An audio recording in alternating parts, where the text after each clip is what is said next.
মানুষ ভাবে কারো মৃত্যু হলে তার জানাজা পড়ে মানুষ। মুসলমানেরা কাঁধে তুলে নেয় লাশ, ইমাম সামনে দাঁড়ান আর পেছনে দাঁড়িয়ে থাকে জামাত। কিন্তু ইসলামের ইতিহাসে এমন একটি দিন এসেছিল যেদিন পৃথিবীর মানুষ নয়, আকাশের ফেরেশতারা জানাজা পড়েছিল। তাহলে চলেন শুরু করা যাক আজকের এই রহস্যময় গল্প। আপনি যদি আমাদের চ্যানেলে নতুন হয়ে থাকেন তাহলে চ্যানেলটি সাবস্ক্রাইব করে আমাদের সাথেই থাকুন। এই ঘটনা কোনো কল্পকাহিনী নয়, এটি সত্য, এবং এই সত্য আমাদের ঈমানকে নাড়িয়ে দেয়। প্রশ্ন হল, কে ছিলেন সেই সাহাবী? কি এমন করেছিলেন তিনি, যার কারণে আল্লাহ মানুষের বদলে ফেরেশতাদের দিয়ে তার জানাজা পড়ালেন? মদিনা তখন নবী মোহাম্মদ সাল্লাল্লাহু আলাইহি ওয়াসাল্লামের আলোয় ভরা। চারদিকে সাহাবীদের কোলাহল, কেউ যুদ্ধে বীরত্ব দেখাচ্ছেন, কেউ জ্ঞানের আলো ছড়াচ্ছেন, কেউ দান করে মানুষকে চমকে দিচ্ছেন।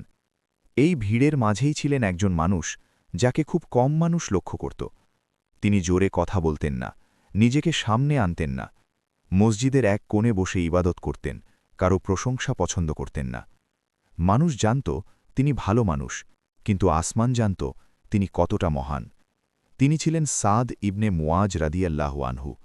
তার জীবনে এমন কিছু ছিল না যা মানুষকে তাক লাগিয়ে দেবে, কিন্তু এমন অনেক কিছু ছিল যা ফেরেশতাদের তাক লাগিয়েছিল। তার ইবাদত ছিল গোপন, তার কান্না ছিল নিঃশব্দ, তার দান ছিল লোকচক্ষুর আড়ালে। রাতে যখন মদিনা ঘুমিয়ে পড়ত, তিনি উঠে দাঁড়াতেন নামাজে, আল্লাহর সামনে দাঁড়িয়ে কাঁদতেন, এমন কান্না যা শুধু আল্লাহ শোনেন। তিনি কখনো কাউকে কষ্ট দেননি, কখনো কারো অধিকার নষ্ট করেননি। নিজের প্রাপ্য ছেড়ে দিয়েছেন অন্যের শান্তির জন্য। তিনি হাসি ঠাট্টায় সময় নষ্ট করতেন না, তার মুখে সব সময় আখিরাতের চিন্তা থাকত। নবী মোহাম্মদ সাল্লাল্লাহু আলাইহি ওয়াসাল্লাম এই মানুষটিকে খুব ভালোবাসতেন, কারণ রাসূল সাল্লাল্লাহু আলাইহি ওয়াসাল্লাম দেখতেন যা মানুষ দেখতে পায় না। একসময় তিনি যুদ্ধে গুরুতর আহত হন, রক্তে ভিজে যায় তার শরীর। ব্যথা ছিল অসহনীয়, কিন্তু তার মুখে কোনো অভিযোগ ছিল না। তিনি শুধু বলেছিলেন, হে আল্লাহ, যদি আমার দ্বারা এখনও ইসলামের কোনো খেদমত বাকি থাকে তবে আমাকে বাঁচিয়ে রাখো, আর যদি সব শেষ হয়ে থাকে তবে আমাকে তোমার কাছে ডেকে নাও। এই দোয়া এমন একজনের দোয়া যার হৃদয়ে দুনিয়ার কোনো মোহ নেই। এক রাতে মদিনা ছিল নীরব। হঠাৎ রাসূল সাল্লাল্লাহু আলাইহি ওয়াসাল্লাম ঘুম থেকে জেগে উঠলেন।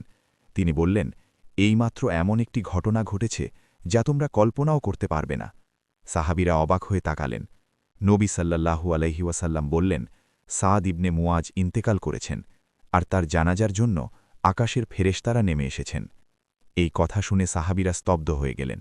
ফেরেশতারা? এক মানুষের জানাজা? হ্যাঁ, কারণ এই মানুষটি দুনিয়ায় অচেনা হলেও আসমানে ছিল অত্যন্ত পরিচিত। বর্ণনায় এসেছে, সেদিন এত বেশি ফেরেশতা নেমে এসেছিলেন যে মদিনার বাতাস ভারী হয়ে গিয়েছিল। ফেরেশতারা সারিবদ্ধভাবে দাঁড়িয়েছিলেন, যেন আকাশ নিজেই নেমে এসেছে মাটিতে।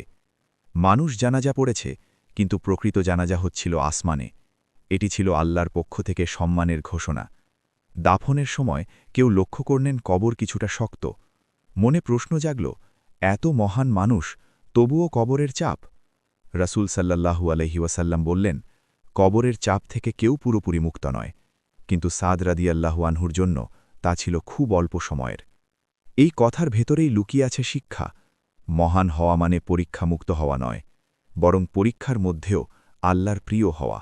কারণ তিনি ছিলেন সত্যবাদী, তিনি ছিলেন আমানতদার, তিনি ছিলেন নিঃস্বার্থ, তিনি ছিলেন আল্লাহর ওপর সম্পূর্ণ ভরসাকারী, তিনি ছিলেন লোকচক্ষুর আড়ালে নেক আমলের মানুষ। তার ইবাদত ছিল আল্লাহর জন্য, তার দান ছিল আল্লাহর জন্য, তার জীবন ছিল আল্লাহর জন্য। এই গল্প আমাদের শেখায়, মানুষ যদি আপনাকে না চেনে তাতে কিছু আসে যায় না। আকাশ যদি আপনাকে চেনে, সেটাই সবচেয়ে বড় সফলতা। কারণ একদিন আমাদেরও মৃত্যু হবে, আমাদেরও জানাজা হবে। প্রশ্ন একটাই, সেই জানাজায় কারা থাকবে? শুধু মানুষ, নাকি আকাশের ফেরেশতারাও? বিশ্বাস রাখুন, আল্লাহ কারও আমল নষ্ট করেন না।